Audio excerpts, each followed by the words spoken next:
Bienvenidos a Hablemos, un espacio con voces especializadas en ciencias sociales y humanidades, historia, antropología, literatura, estudios políticos e internacionales, agua y sociedad.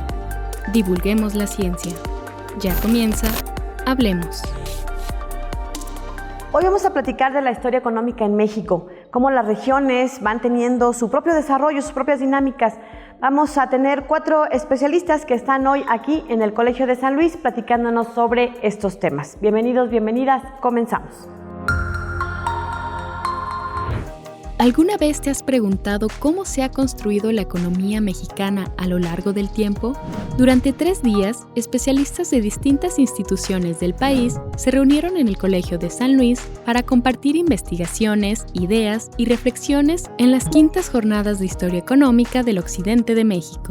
Este encuentro, coordinado por la doctora Adriana Corral, convocó a historiadores y economistas interesados en comprender los procesos económicos que han dado forma a las regiones del país.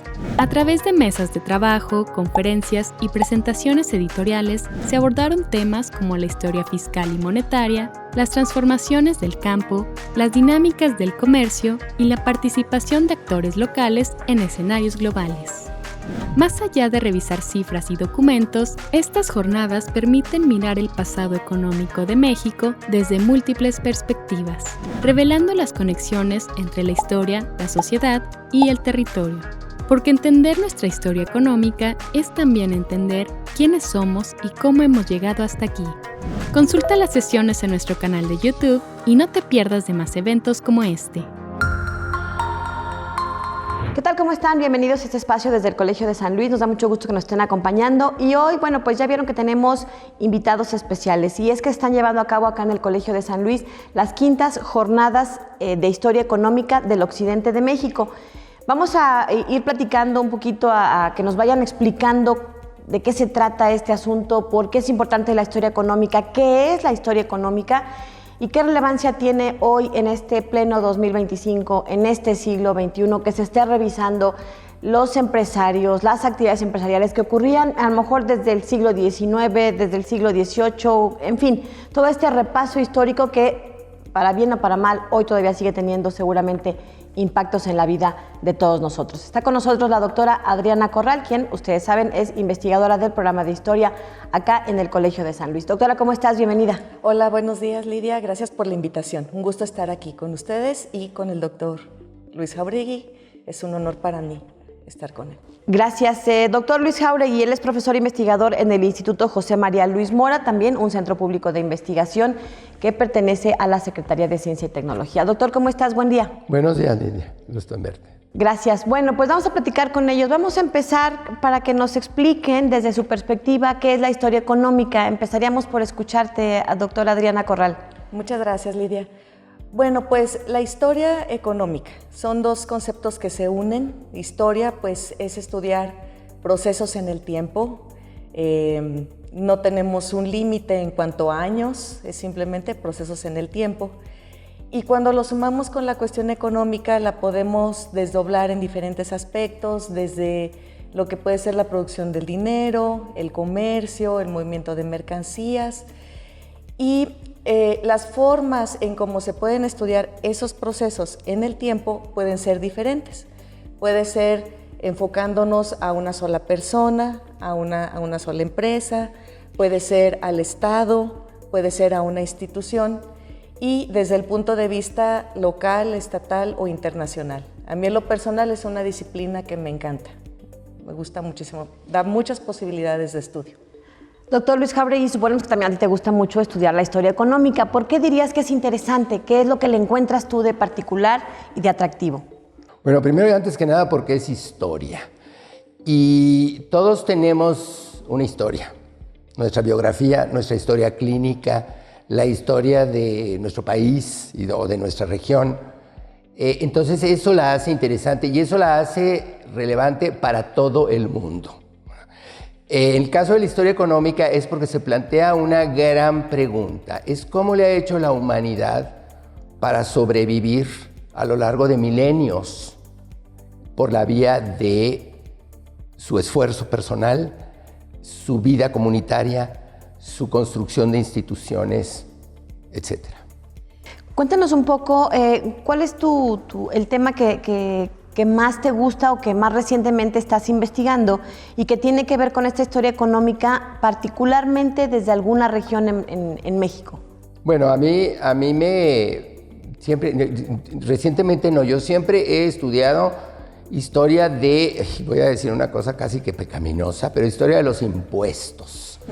Historia de los impuestos que no es propiamente la historia del gravamen de la carga, del IVA o del impuesto a la renta.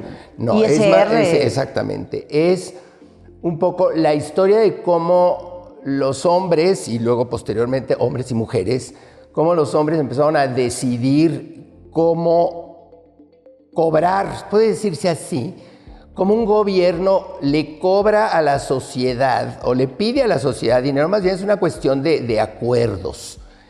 Un gobierno, un Estado, si quieres llamarlo así, pero llamémoslo gobierno, le pide a la sociedad que le proporcione recursos, una parte de los recursos que gana, a cambio de otra parte que va a dar el gobierno a esta sociedad, que puede ser defensa contra el enemigo exterior, puede ser seguridad interna, puede ser carreteras, puentes y centrales de autobuses, ese tipo de cosas, ¿verdad?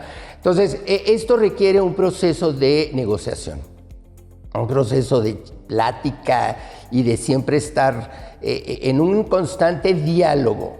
Obviamente, cuando hay relaciones entre las personas, hay acuerdos, pero también hay conflictos. Entonces, la historia económica es esencialmente una historia social, es una historia de la sociedad. Y para entender por qué somos como sociedad lo que somos, necesitamos entender nuestro pasado. Eso no necesito explicarlo, pero necesitamos entender cómo llegamos hasta aquí, porque tendemos a decir, no, es que el gobierno o los empresarios o etcétera, cuidado. El gobierno, los empresarios y todo el etcétera, que incluye a Trump y a Netanyahu y a todo lo que ustedes quieran, son un espejo de lo que somos nosotros. Y de lo que se ha hecho. Y de lo que venimos haciendo desde centenios. Eso. Y entonces, pues bueno, la historia económica es historia de lo material, pero también es historia de cómo socialmente nos pusimos de acuerdo como sociedad mexicana o la sociedad en el estado de Nuevo León, yo soy de Monterrey. ¿Cómo se pusieron de acuerdo para sostener el Estado? Digo, ahorita porque ya lo ves, pero hace 200 años no había nada más que calor. Y por ahí un río que ni siquiera agua llevaba, y ya saben. Me encanta este tipo de entrevistas porque, bueno, uno aprende mucho y particularmente desde la mirada que cada uno de nuestros invitados tiene. Están aquí en el marco, les decía yo al principio, de las 5ª Jornadas de Historia Económica del Occidente de México. Esto ya nos da una idea que están, pues, cada quien expresando la mirada particular desde alguna región de nuestro país. Ya vimos acá una del norte, seguramente, que tienen muchísimo de historia, particularmente empresarial, porque han marcado una pauta y un antes y un después en muchos sentidos. Y, doctora, quisiera preguntarte precisamente por qué es importante, qué nos enseña a estudiar la historia empresarial desde las regiones y no solo desde un punto de vista a lo mejor nacional o desde una sola perspectiva. Bueno, tiene varias facetas. Primero, nos puede llevar a entender cómo a veces hay medidas de carácter nacional, económico, y su aplicación en las regiones. Y cómo en las regiones se puede diversificar tanto desde, por ejemplo, una proyección geográfica o una modificación del territorio, como por ejemplo si pensamos en el Tratado de Libre Comercio y cómo eso repercutió, por ejemplo, en la creación de caminos, de carreteras, de vías de comunicación, cómo algunos impuestos aumentaron, otros desaparecieron, otros ¿no? Se inventaron, no solo se aumentaron, otros se inventaron. Otro aspecto que creo también importante es, por ejemplo, esta interacción con las políticas estatales y locales. que muchas veces el ritmo nacional no siempre es homogéneo en todo el territorio y cuando se aplican estas políticas económicas son adaptadas o readaptadas o reinventadas o negociadas con los actores locales, porque cada región, cada estado tiene su propia dinámica. Otra faceta que nos puede mostrar es precisamente el movimiento de grupos de poder. Estos grupos de poder que puede ser que estén dentro del gobierno estatal o simplemente son gente que está moviendo la parte económica al interior del territorio estatal y cómo se va negociando esa dinámica local de intereses, qué es lo mejor para este territorio que no precisamente está respondiendo al carácter nacional. Entonces, en ese sentido, creo que es sumamente rico ubicarse en cada uno de los estados y también nos da la posibilidad de rescatar historias no dichas, que muchas veces los grandes discursos económicos nacionales dejan de lado. Entiéndase desde actores empresariales muy locales hasta grupos subalternos, ¿no? que estén ubicados en una región. Luis Jáuregui, cuéntanos un poco de qué ha pasado en el norte, particularmente en Nuevo León, quizá en estos asuntos de los impuestos. ¿Qué innovaron? ¿Qué dinámicas tenían? ¿Cuáles eran estos actores que protagonizaron todos estos cambios que seguramente repercutieron en el resto del país? Bueno, el norte de México era una zona muy despoblada, enorme, no necesito decirlo. Y entonces las personas que desde el centro de México, de la Nueva España en el siglo colonial y de México cuando ya fue independiente, que llegaron allá al norte o que llegaron de otras partes por vía marítima, son gente que tuvo que luchar mucho. No sé si sea cierto, no sé si sea mentira, pero el caso es que eso generó una identidad muy fuerte en las sociedades del norte.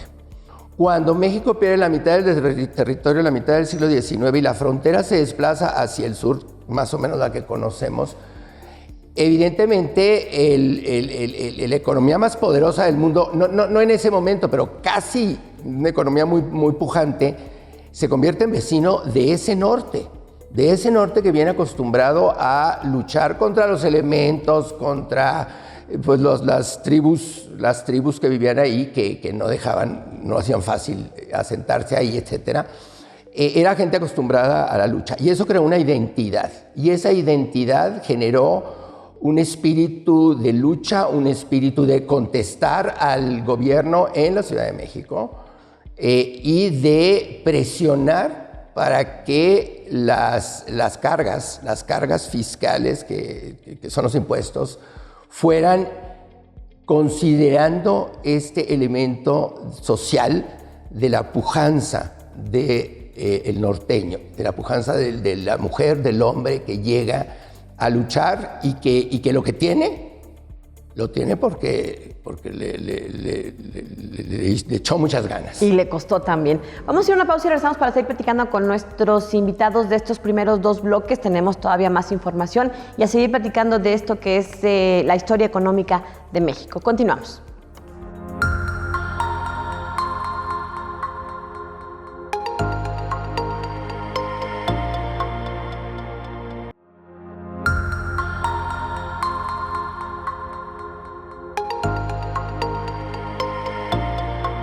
Bien, estamos de regreso y vamos a seguir charlando sobre la historia económica y decían, en el bloque anterior, toda esta importancia de revisar lo que en el transcurso de los siglos ha ocurrido porque de algún modo explica lo que estamos viviendo el día de hoy, pero también en las últimas décadas se ha transformado mucho, las empresas, sus empresarios, es innegable la incorporación de nuevas tecnologías. ¿Qué nuevos enfoques están renovando el campo de la historia económica? Doctora Adriana Corral. Bueno, pues actualmente creo que uno de los elementos que más ha repercutido en la investigación, y es una cuestión muy personal, creo que es la tecnología.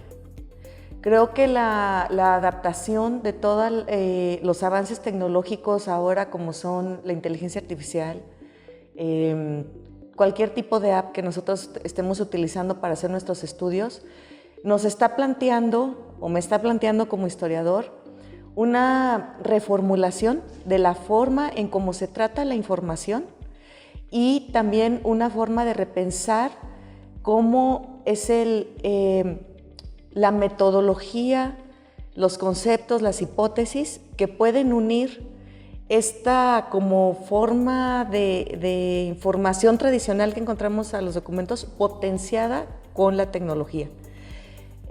Pienso que no es sencillo porque puede llevarnos a replantear sobre todo paradigmas de qué es la historia. Eso por un lado. Otro reto que creo que se está enfrentando este tipo de estudios es la inclusión de la colectividad, que es ahora un discurso que se ha venido manejando en estos últimos años, ¿no? La historia debe tener una aplicación, debe estar potenciada a responder. Siempre lo ha hecho, pero creo que el historiador tradicional era más enfocado a la teoría, era más enfocado a 50 años antes, ¿no? Me voy a ir a una parte como muy tradicional para poder explicarme. Y siento que ahora el discurso reciente que se está intentando impulsar es a qué nos está ayudando a entender la historia con una aplicación actual. Así es como yo lo veo. Entonces, en ese sentido, hay que replantearse cómo la aproximación teórica a la historia ha habido nuevas formas o recientes formas de abordarla, como es ahora precisamente la historia reciente, es toda una metodología, ¿no? La inclusión de la colectividad, por ejemplo, como la historia pública, y cómo ahora involucramos al actor actual en la crítica de un proceso, por ejemplo, económico, ¿no? Y eso también plantea la pregunta de, bueno, entonces, ¿quién es el verdadero poseedor de la historia? ¿Sigue siendo nada más el documento escrito? ¿Sigue siendo cualquier fuente que puede existir, desde el video, la foto, la música? O sea, eso ya no está en discusión. La discusión es hasta dónde puedes tú plantear la veracidad de esa información y dónde están los elementos hacia el presente. Para mí eso está planteando un reto, y ya tengo un par de años cuestionándome cómo va a cambiar el paradigma de hacer la historia. Porque las generaciones actuales, si no está en un dispositivo, es que simplemente no está. Y desafortunadamente hay muchos medios tecnológicos o alternativas tecnológicas que no precisamente dan las soluciones correctas o más apegadas a lo, ¿cómo podríamos decir? Iba a decir a la verdad, pero no es a la verdad, es como al método riguroso de la historia, por decirlo así, el método científico de la historia. Se puede perder, y eso creo que es uno de los retos más importantes. Y bueno, finalmente la preservación de las fuentes, pero bueno, pues eso es precisamente digitalizar, preservar, actualizar y poner a un público cada vez mayor la disposición de esta información antigua, por decirlo así, ¿verdad? De la historia.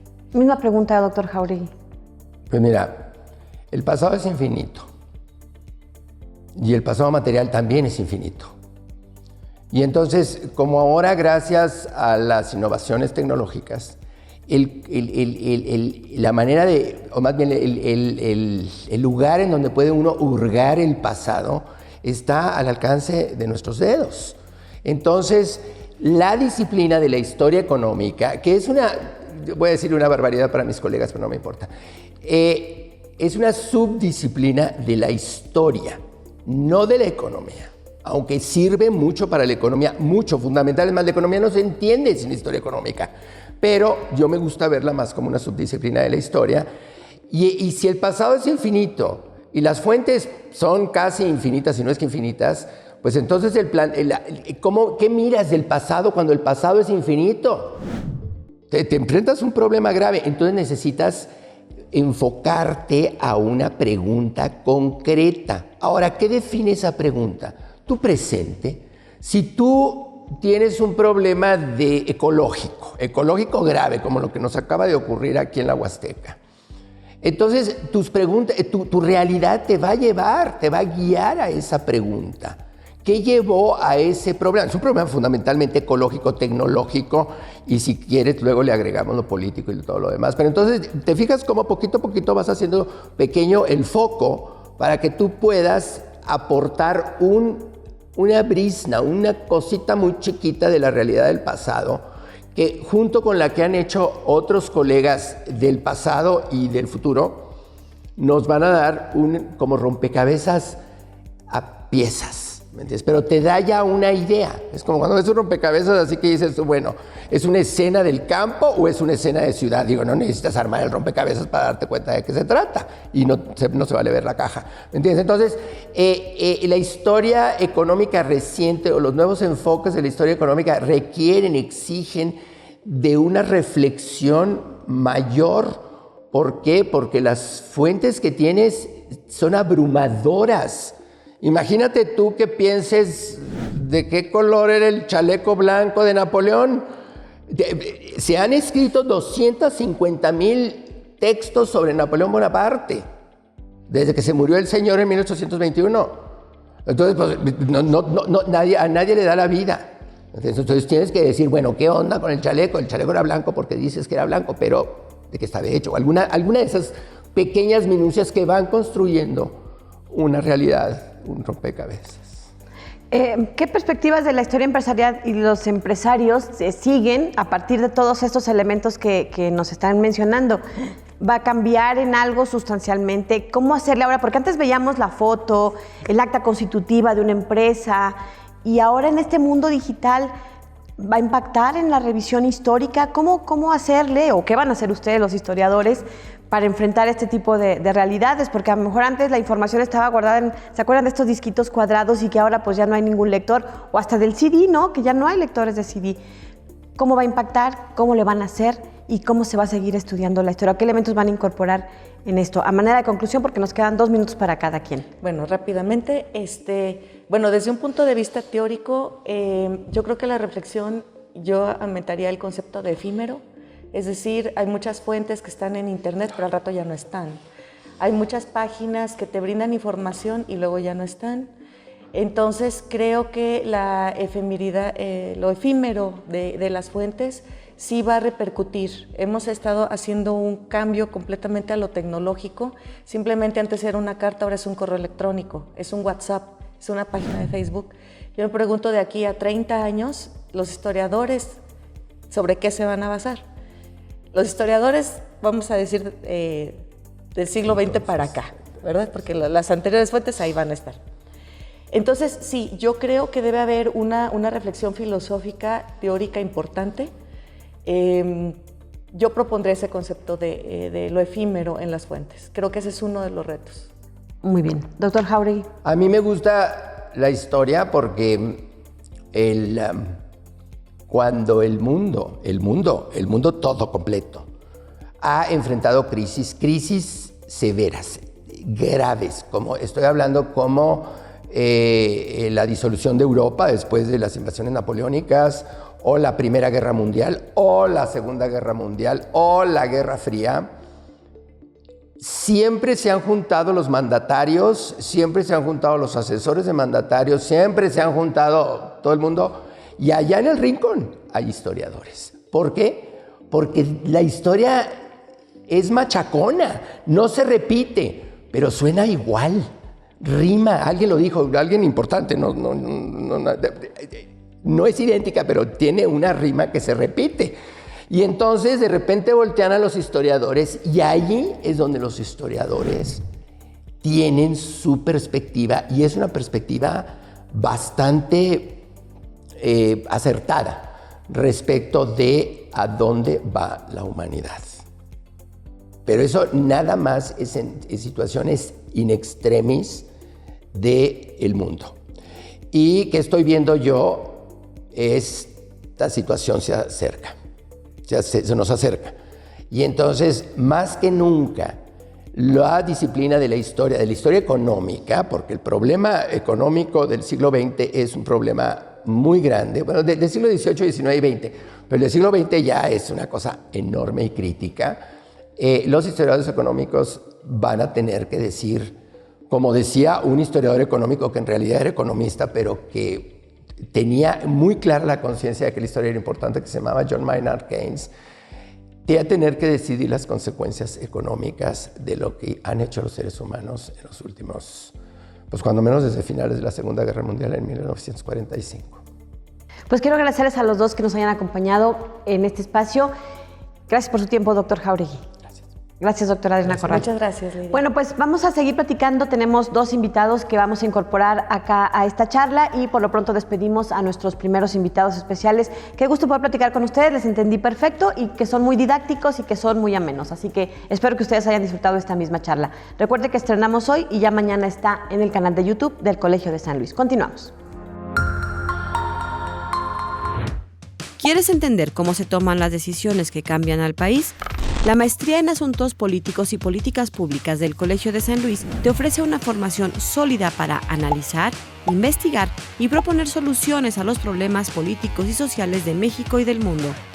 Durante 2 años podrás adquirir herramientas teóricas y metodológicas para comprender el funcionamiento de las instituciones, el papel de los actores políticos y el diseño de políticas públicas, además de participar en proyectos de investigación, estancias académicas y experiencias de intervención en organizaciones reales. El programa pertenece al Sistema Nacional de Posgrados, por lo que podrás postularte para estudiar con la beca de la Secretaría de Ciencia. Tienes hasta el 29 de abril de 2026 para enviar la documentación correspondiente. Para mayores informes puedes enviar un correo a c.pepi@colsan.edu.mx. Si eres una persona crítica con interés en la política, el gobierno y la transformación social, esta maestría es para ti. Consulta la convocatoria completa en www.colsan.edu.mx y forma parte de una nueva generación de analistas capaces de entender y mejorar la realidad pública.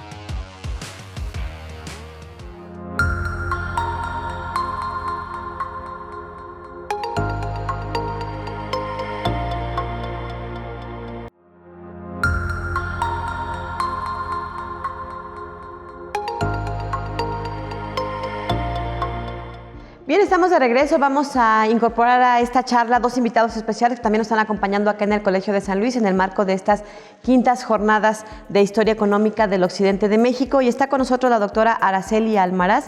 Ella es presidenta de la Asociación Mexicana de Historia Económica. Muchas gracias por acompañarnos. Bienvenida.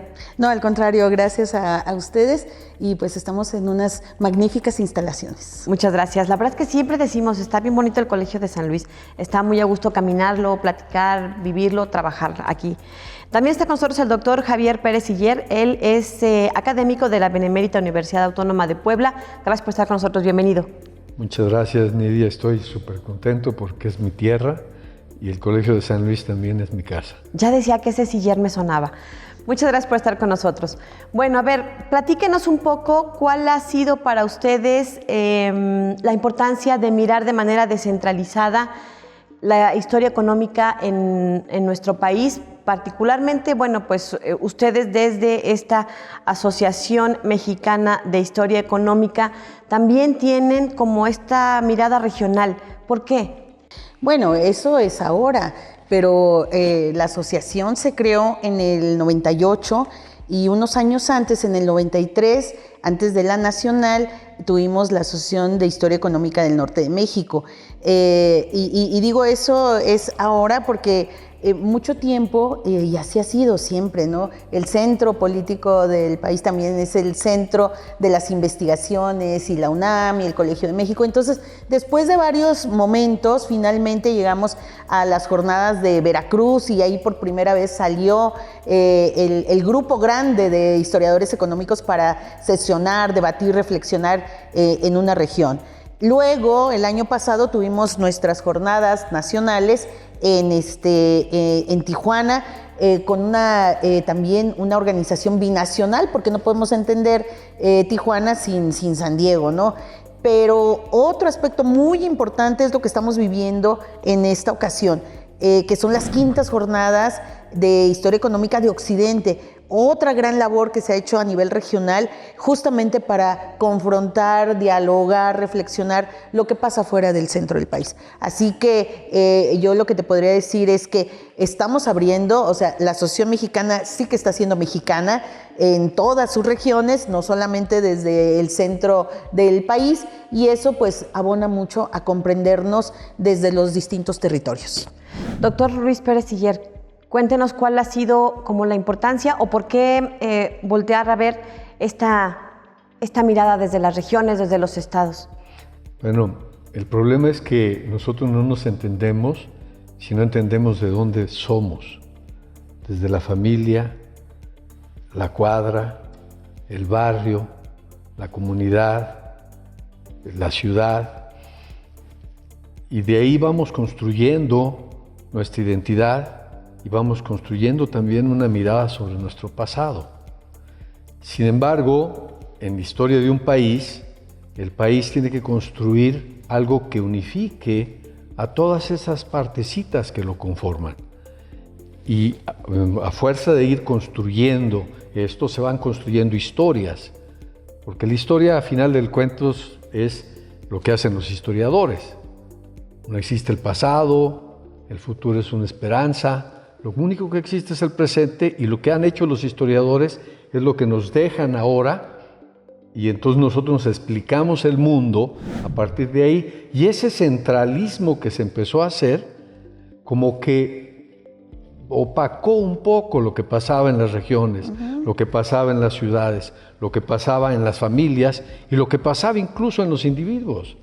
Entonces hay que reivindicar, o desde mi punto de vista, ver a la historia desde las regiones es también aportar lo que cada uno de estos lugares del país ha hecho por este gran país, ¿no? Lugares, personajes. Cuéntenos un ejemplo de la historia económica que nos ilustre, bueno, que la gente y a nosotros nos ayude a entender un poco de qué se trata, de qué va la historia económica.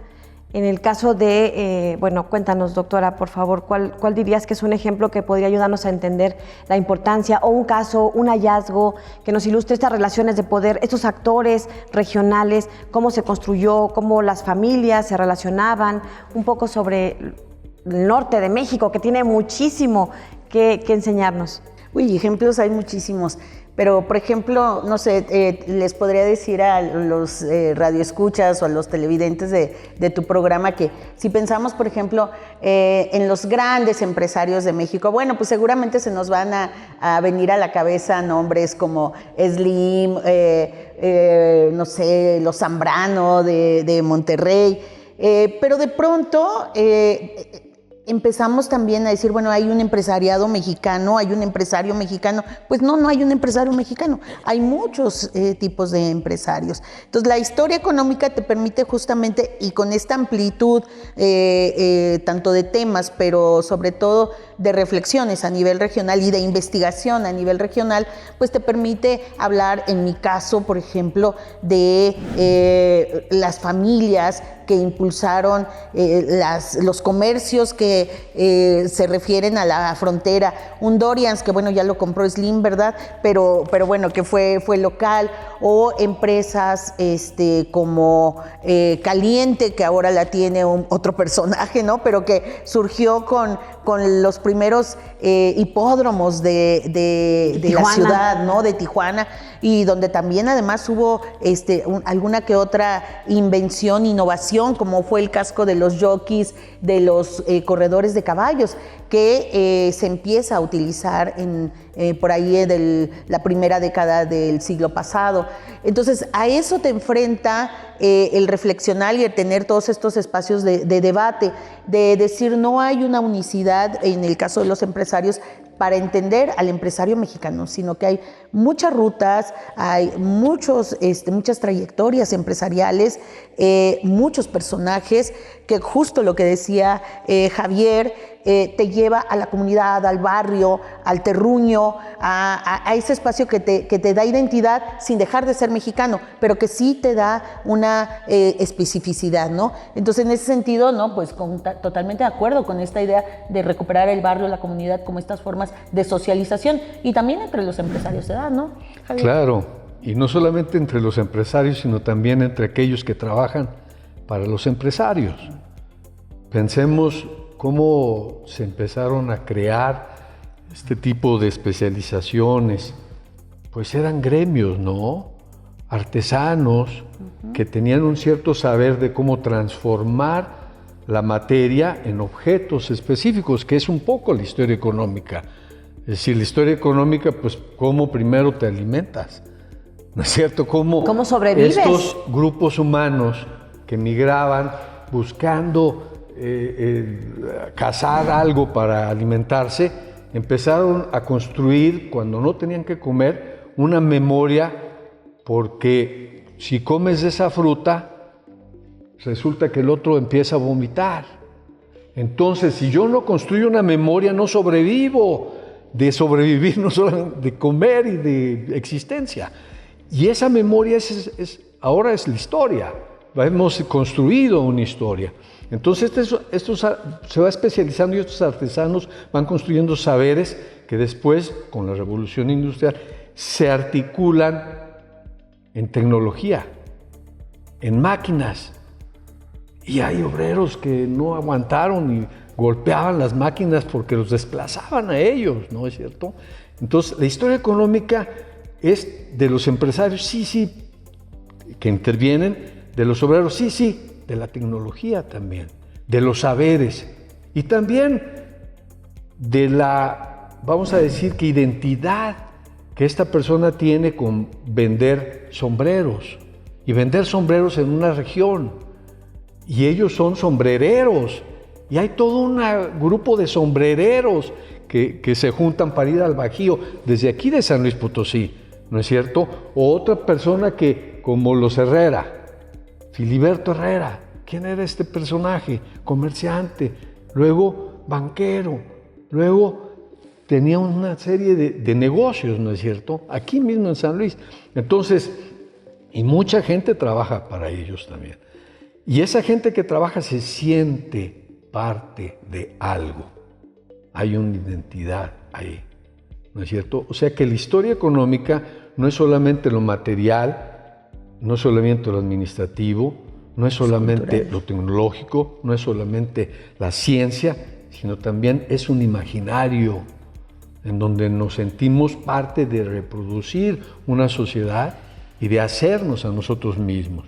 Ahora, ¿qué imaginario se va construyendo en una región que se dedica específicamente a la tuna cardona, tan rara ya en San Luis Potosí, ¿no es cierto? Tan rara y tan especial porque nos da ese colonche que fue el que Iturbide puso para coronarse en la Ciudad de México, ¿no es cierto? ¡Wow! Y ese es potosino, ¿no es cierto? Entonces es una identidad. Entonces ese imaginario también forma parte de la historia económica. Estamos un poco acostumbrados, no un poco, quizá un mucho, ya se está rompiendo, a esta centralización en muchos sentidos, como ya bien decías, ¿no? Y de repente nos olvidamos de todo lo que han contribuido los estados, las regiones. Fuera del aire decías que en cierto momento había 8 bancos en Monterrey particularmente, o en la zona norte. En Baja California. Bueno, ahorita vamos a preguntar sobre eso, porque a veces pensamos que solo el Banco Nacional de México era el que dominaba. Y no, realmente había economías regionales que nos pueden dar una idea de la importancia de todas estas historias que comenzaron como historias muy particulares, pero que fueron entretejiéndose para explicar cómo es hoy la economía de nuestro país. Una pausa y regresamos.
Bien, estamos de regreso y estamos charlando con dos invitados especiales que nos acompañan hoy acá en el Colegio de San Luis, y la verdad es que les agradecemos nuevamente que nos hagan favor de destinarnos estos minutitos. Están acá porque forman parte de estas quintas jornadas de Historia Económica de Occidente en México, y estamos platicando con la doctora Araceli Almaraz, presidenta de la Asociación Mexicana de Historia Económica, y con el doctor Javier Pérez Siller, de la Benemérita Universidad Autónoma de Puebla. Cuéntenos, doctor Javier Pérez Siller, decía yo antes de irnos al corte que no necesariamente un banco, por haber surgido en la Ciudad de México y porque predomina, digamos, la historia, no necesariamente era el único o el dominante. Cada historia de las regiones, de los estados, en el noreste, en el sur, en el Bajío, qué sé yo, tenían su propia historia, iban entrelazando y construyendo, pues respondían a sus propias necesidades. Decía yo que había 8 bancos que ya nos explicarán, pero bueno, quisiera centrarme por ahora en esto de los bancos regionales, porque no todo era la Ciudad de México. Claro. El banco es la acumulación de una cierta riqueza que se pone a disposición de otros para hacer negocios. Es decir, que implica que hubo alguien o alguienes, digámoslo así, ¿no es cierto?, que acumularon riqueza. Y en general son comerciantes que ahorran, y de esos ahorros se ponen de acuerdo, y a lo mejor, ¿qué necesita el comerciante? Pues comprar mercancías, pero mientras que se vende, a lo mejor necesita comprar más, entonces necesita crédito. Y entonces otro comerciante te dice, pues yo te presto. Y entre esos que van prestando y prestando dinero, que se llama la usura, en el siglo XIX, empiezan a pensar, vamos a crear instituciones más o menos que nos articulen. Y en el siglo XIX, durante el porfirismo, en la segunda mitad, se crean instituciones bancarias en casi todos los estados del país. ¿Y qué es lo que sucede? Que el ministro de Hacienda de Porfirio Díaz, Limantur, da la oportunidad de que se integren los comerciantes regionales, de que junten sus capitales y de que puedan entonces emitir billetes, 3 billetes por $1 que tuvieran acumulado. ¿Y qué pasa en las regiones? Pues ahí se multiplica el dinero que existe, la disponibilidad de dinero, y se multiplica la posibilidad de hacer economías. San Luis tuvo su banco, estaban los MID ahí, por ejemplo, que estaban integrados, y muchos otros comerciantes que estaban a su lado. Y no solamente fue importante y tuvo su billete de banco, que existen por ahí, yo me encontré en algunos baratillos esos billetes con el escudo de San Luis. Lamentablemente ya no está el Cerro de San Luis, pero seguía parado, que es otro problema de historia económica, la desaparición de ese cerro. Pero ahí estaba el billetito y bueno, y firmado por MID. Pero después vemos que este señor MID está también en un Banco Central Mexicano, en donde se reúnen todos los bancos de las regiones, y forma parte de esta gran empresa que fue el Banco Central Mexicano. ¿Y qué es lo que sucede? Pues el porfirismo, decimos, fue el momento de un crecimiento económico sostenido. Si volteamos en el centro histórico, vemos edificios que llamamos porfiristas, ¿no?, que son de una arquitectura europea, pero nosotros les llamamos porfiristas, y si los contamos a lo mejor son más numerosos que los coloniales, hasta en Puebla mismo, que es lo que sucede. Entonces, es el esfuerzo de ahorrar para prestar, y para prestar con interés. Pero sorpresa, dice Santo Tomás, lo único que crea riqueza es Dios, que es el creador de todo. Y el hombre tiene esa capacidad de crear, y la mujer tiene la capacidad de crear riqueza. Pero si el dinero, que es un objeto, crea riqueza, ahí está el diablo. Entonces, ¿es que se puede o no cobrar interés? Y esa fue la pregunta que se hizo en la Edad Media, ¿no? La Iglesia debe o no, que era la que acumulaba la riqueza, cobrar interés. Y hoy en día nos preguntamos, ¿es que estos intereses que se paga ya no un banco, ya una persona a un banco, sino una colectividad a un banco, sino un país a otro banco fuera, ¿Es ético o no es ético cuando deja a la sociedad sin cubrir las necesidades que tiene esta sociedad, ¿no? Oye, Javier, pero yo te voy a decir, esa es la historia de acá. Ahora, si tú me preguntas la historia de allá del norte, pues para empezar, una presencia colonial muy disminuida respecto a otras partes del país. Y los primeros bancos, pues no van a ser del siglo XIX, sino van a ser hasta el siglo XX, hasta 1916. ¿Y quién va a ser el primer banco? Una filial del US Bank.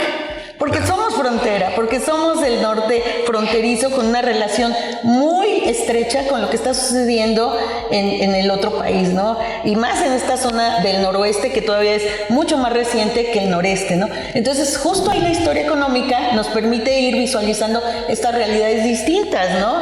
Y no solo eso, o sea, cómo los chinos que van a llegar a los campos de cultivo de algodón del Valle de Mexicali también crean su propio banco. Y entonces tienes a los estadounidenses a través de la filial del US Bank. Tienes a los chinos con su bancaria oriental. Y pues los mexicanos no se pueden quedar abajo, ¿no? Y entonces ahí empiezas a tener también presencia de mexicanos. Y vienen los Sandoval, que ya habían sido parte del Banco de Sonora, pero que ahora se vienen acá. Y luego tienes a un Abelardo L. Rodríguez, que va a empezar también con, bueno, pues si ya vamos a tener un banco nacional en 1925, pues que me autoricen una bancaria. Y es otra realidad completamente. Y a eso nos lleva la historia económica, a ver y visualizar justamente todas estas trayectorias a nivel regional, donde aparentemente vamos con esta línea que tú estás planteando, pero con realidades y trayectorias históricas completamente distintas, ¿no? Pues es la riqueza de la historia regional, ¿no es Precisamente cierto? la historia regional, quisiera preguntarles qué relevancia tiene hoy esta historia regional o esta historia empresarial desde las regiones para entender los desafíos que actualmente enfrenta nuestro país, la desigualdad, el desarrollo territorial, la sustentabilidad. ¿Qué nos podrían decir, doctor Javier? Bueno, tiene muchísima importancia la historia regional, porque cada región tiene recursos diferentes que aprovecha de manera diferente y de la cual pues surge una cierta riqueza, ¿no es cierto? Y ahí la pregunta es cómo de esa riqueza regional se puede distribuir esa riqueza para el bienestar de la población que hay ahí, ¿no? Y hay soluciones diversas. En este país tan grande hay regiones muy ricas porque han acumulado, han sabido aprovechar más la tecnología o han sabido aprovechar más la identidad o han sabido aprovechar más los recursos que tienen. Hay otras regiones en donde pues tienen muchos recursos, pero no hay ese aprovechamiento. Y entonces uno se pregunta, ¿qué es lo que cambia? Tal vez cambia también la composición demográfica. Y ahí interviene no solamente migrantes que vienen de fuera, sino de adentro, que parecen ser migrantes, pero eran los originarios. Entonces tenemos en Oaxaca, en Chiapas, en Yucatán, originarios que no están integrados o que están mal integrados o explotados o desplazados de esta economía que ha entrado como una economía dentro de un proceso de mundialización. Y eso es importante decirlo. Es decir, la mundialización inicia desde el siglo XVI y va de los centros a las periferias y llega aquí a México por Veracruz y va a las capitales y después pues a las regiones. Y aquí, por ejemplo, para llegar a la Huasteca, no se necesitó, los ejércitos no pudieron en la colonia y se necesitaron 3, casi 4 estados que controlen una Huasteca porque los Tenex no se dejan, ¿no? En fin, entonces, muy diferente, hay que estudiar todas esas diferencias que es lo que nos enriquece. Doctora, la relevancia. En un minutito y medio que nos queda. Minuto y medio. Bueno, pues yo creo que ahora los grandes temas en historia económica y para las regiones, por supuesto, sostenibilidad, cuidado al medio ambiente, los saberes, ¿no? Rescatar esos saberes que parecían en algunas regiones perdidas, pero que no han estado ahí presentes. Es importante rescatarlos y ponerlos a esa discusión, a esa reflexión. Pero sin duda yo creo que tenemos enfrente el gran reto de la desigualdad, ¿no? Yo creo que ese es un reto importante y todas estas aristas que aborda la historia económica, creo que hoy más que nunca pueden ser esenciales y sustanciales para mirarnos al futuro, para reflexionar desde el pasado lo que estamos viviendo ahorita y cómo esa conexión con el pasado en este presente nos puede llevar a mejores condiciones en el futuro. Creo que ha quedado evidente que no solamente el crecimiento económico es algo que merece ser tomado en cuenta, sino los niveles de desarrollo. Y a nivel regional, pues nos encontramos con múltiples niveles de desarrollo. Y ahí sí hay que escarbar en ese pasado para entendernos en ese presente y proyectar ese futuro de la mejor manera para el bien de todas las comunidades. Muy bien, pues a los dos muchas gracias por habernos acompañado y a ustedes también gracias por haber estado con nosotros, a nuestros 4 invitados que hicieron posible el programa de hoy, les agradecemos su participación. Nos vemos y nos escuchamos la próxima semana. Gracias, soy Lidia Huache, pásela bien, hasta la próxima. El Colegio de San Luis te invita a los eventos y actividades que se llevarán a cabo durante los próximos días. Te esperamos en el homenaje a Jesús Gardea, hombre de lentas tardes, el 21 de noviembre a las 9 horas en el aula magna del Colsan. Escucha el nuevo episodio del podcast Ciencia al Aire, donde el Colegio de Michoacán nos platica sobre el tema de la migración. Búscanos en Spotify como Ciencia al Aire y no te pierdas de próximas actualizaciones. ¿Estás buscando un posgrado de calidad? El Colsan tiene abierta la convocatoria para la Maestría en Asuntos Políticos y Políticas Públicas y la Maestría en Literatura Hispanoamericana. Aún tienes tiempo. Revisa los requisitos en nuestra página web y redes. Forma parte de la comunidad académica del Colsan. Consulta los detalles de este y otros eventos a través de nuestra página web www.colsan.edu.mx y síguenos también en nuestras redes sociales.